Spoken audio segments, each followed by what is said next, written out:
دنیایی پیچیده،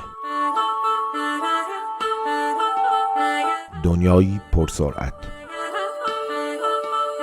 دنیایی که توانمندی‌های شکل گرفته در افراد نمی‌تواند پاسخگوی مشارکت اجتماعی و اقتصادی آنها باشد.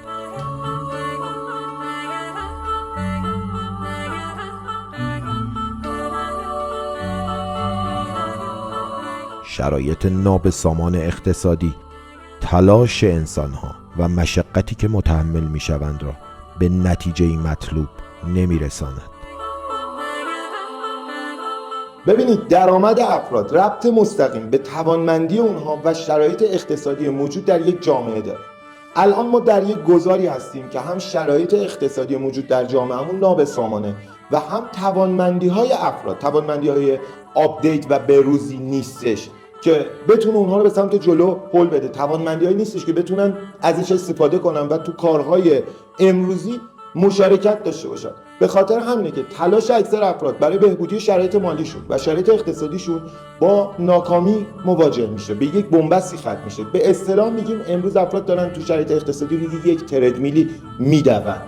کسب درآمد از مهمترین دغدغه‌های هر خانواده‌ای میباشد که در جریان بودن آن موجب فراهم شدن رفاه در زندگی شده و نبود آن زندگی هر انسانی را با چالش‌های جدی مواجه می‌کند که قطعاً هر کدام از شما طعم داشتن درآمد نسبتاً خوب و رنج حاصل از نداشتن درآمد کافی را در مقاطع مختلف زندگی تجربه کرده اید.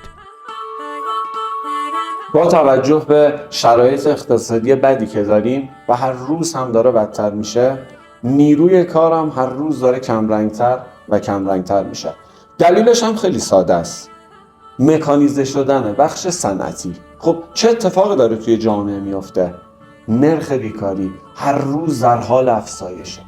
هرچی میریم جلوتر بخش نیروی انسانی داره کمرنگتر و کمرنگتر میشه و یه تناقض بزرگ توی نیروی کار به وجود اومده. دسته اول واقعا کاری نمیکنن، دست روی دست گذاشتن، نشستن، چون فکر کنن از دستشون بر نمیاد و منتظرن. و بخش دوم بیشتر از حد توانشون دارن کار میکنن ولی اونها هم به جایی نمیرسن به خاطر اینکه نیروی متخصص نیستن و خودشون رو با تغییرات و سرعت اطلاعات همسان نکردن.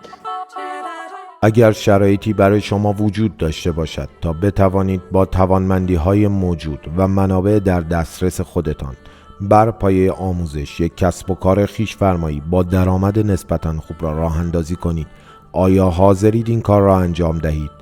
اگر پاسخ شما مثبت است، حتما با ما همراه شوید.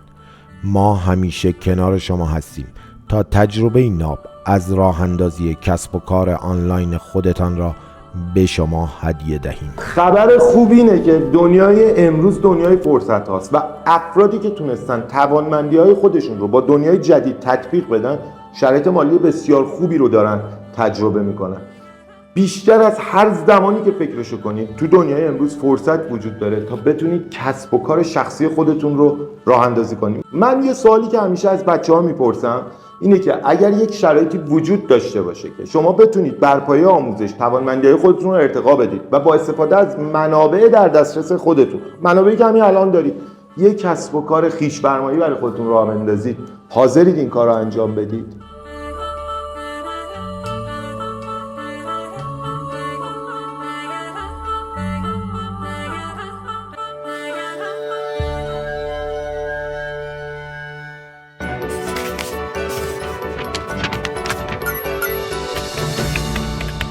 اولین مرجع تخصصی راه اندازی کسب و کارهای خویش فرمایی.